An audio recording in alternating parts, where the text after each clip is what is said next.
Mayın 21-də gözlənilən hava şəraiti açıqlanıb.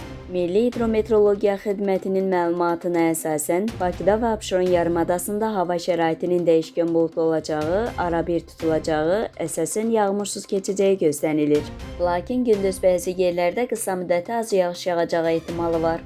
Gecə və səhər ayrı-ayrı yerlərdə duman olacaq. Şimal-şərq küləyi gündüz cənub-şərq küləyi ilə əvəz olunacaq. Havanın temperaturu gecə 15-18 dərəcə, gündüz 22-27 dərəcə isti olacaq.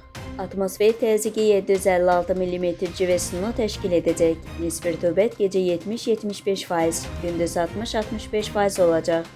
Azərbaycanın rayonlarında səhər-qərb rayonlarından başlayaraq bəzi yerlərdə arabir yağıntılı olacağı gözlənilir. Ayrı-ayrı yerlərdə intensiv olacağı, şimşək çaxacağı, dolu düşəcəyi, yüksək dağlıq ərazilərində qar yağacağı, 21-də axşam yağıntıların bir qədər güclənəcəyi ehtimalı var. Bəzi yerlərdə arabir duman olacaq. Şərq küləyi gündüz bəzi yerlərdə arabir güclənəcək. Havanın temperaturu gecə 14-17 dərəcə, gündüz 22-27 dərəcə isti. Dağlarda gecə 5-10 dərəcə isti, gündüz 15-20 dərəcə, bəzi yerlərdə 23 dərəcə isti olacaq.